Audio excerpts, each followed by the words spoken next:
देखिए ऐसा है, संसार में आप जितने भी कर्म करते हो तो किसी ना किसी उद्देश्य से करते हैं, है ना? ये तो होता ही है।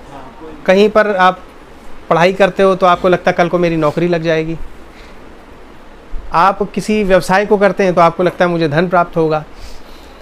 और भी बहुत तरह के कर्म हैं। तो कर्म में 3 प्रकार के कर्मों को गिना गया है, ठीक है ना? एक कर्म है जो कि सत प्रेरणा से प्रेरित कर्म है, ठीक है ना?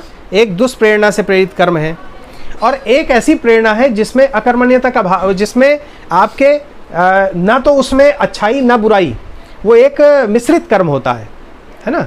तो कर्म संसार में अपने को वो करना है जो वहां पर कहा गया है कि कर्म आप करो, तो कर्म करने के जो उद्देश्य है उस उद्देश्य की पूर्ति के लिए उस कर्म को करना चाहिए। मतलब उसके फल की इच्छा जो कही गई है, तो फल की इच्छा मतलब हम सिर्फ उस फल के लिए करें कि हम मान लो जैसे मैं यहाँ आ रहा हूँ, क्लास ले रहा हूँ, अब मैं ये सोचूं कि मुझे यहाँ से कुछ फल मिलेगा तो ही मैं आऊँगा। मतलब वो धन की इच्छा भी हो सकती है, वो इच्छा ये भी हो सकती है कि आप मेरी बात को सुन लें और समझ ही जाएं, चाहे मैं गलत कहूँ चाहे सही। तो ये तो कोई इच्छा नहीं हुई, है ना? अगर इस प्रेरणा से मैं कर रहा हूँ तो गलत है।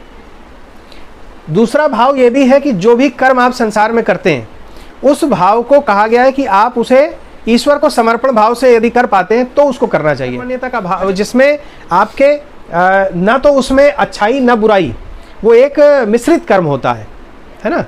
तो कर्म संसार में अपने को वो करना है जो वहां पर कहा गया है कि कर्म आप करो, तो कर्म करने के जो उद्देश्य है उस उद्देश्य की पूर्ति के लिए उस कर्म को करना चाहिए। मतलब उसके फल की इच्छा जो कही गई है, तो फल की इच्छा मतलब हम सिर्फ उस फल के लिए करें कि हम मान लो जैसे मैं यहाँ आ रहा हूँ, क्लास ले रहा हूँ, अब मैं ये सोचूं कि मुझे यहाँ से कुछ फल मिलेगा तो ही मैं आऊँगा। मतलब वो धन की इच्छा भी हो सकती है, वो इच्छा ये भी हो सकती है कि आप मेरी बात को सुन लें और समझ ही जाएं, चाहे मैं गलत कहूँ चाहे सही। तो ये तो कोई इच्छा नहीं हुई, है ना? अगर इस प्रेरणा से मैं कर रहा हूँ तो गलत है। दूसरा भाव ये भी है कि जो भी कर्म आप संसार में करते हैं उस भाव को कहा गया है कि आप उसे ईश्वर को समर्पण भाव से यदि कर पाते हैं तो उसको करना चाहिए। अच्छा, जो व्यक्ति चोरी कर रहा है क्या उसे भी समर्पण कर सकता है ईश्वर को कि ईश्वर मैं तुम्हें समर्पित कर रहा हूँ कर्म को? नहीं कर सकता ना। जिस कार्य को अच्छे से वो कर रहा है, जो कार्य उसकी दृष्टि में अच्छा है, उसी को तो समर्पित कर सकता है ईश्वर को। तो कर्म वो करना चाहिए। पहली बात तो कर्म कौन सा करें? तो कर्म वो करें जिससे समाज का भला हो। पहली बात आप समझ लो, आप जिससे समाज का भला हो, अपना भी भला हो, परिवार का भी भला हो, समाज का भला हो, राष्ट्र का भला हो, वो कर्म को करें। परंतु ये भी कह सकते हैं कि इस कार्य को करने से किसी पर्टिकुलर की हानि होती है। जैसे एक किसान खेत को जब बोता है तो वहाँ पर बोते समय वहाँ पर बहुत सारे जीव जंतु होते होंगे, उनको हानि होती है, लेकिन क्या उसे इस भाव से देखा जाता है? कृषि को तो श्रेष्ठ माना गया है क्योंकि उससे संसार का भरण पोषण हो रहा है। इसीलिए तो कहा गया उत्तम खेती मध्यम वन।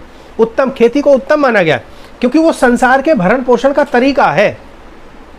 तो जिससे संसार का कल्याण होता हो, जिससे संसार का उत्थान होता है, ऐसा कर्म करना तो सर्वथा आपको स्वीकार्य होना चाहिए और करना भी चाहिए। लेकिन जिस कार्य से अच्छा तो कोई काम ना हो रहा हो, बुराई उसमें ज़्यादा हो रही हो, लोगों को कष्ट ज़्यादा हो रहा हो, ऐसा कर्म छोड़ देना चाहिए। और जो भी कर्म है वो त्याग भाव से करना चाहिए, इस तरह से कि इस कार्य को मैं कर तो रहा हूँ लेकिन इसका फल मिलना न मिलना ये ईश्वर पर है।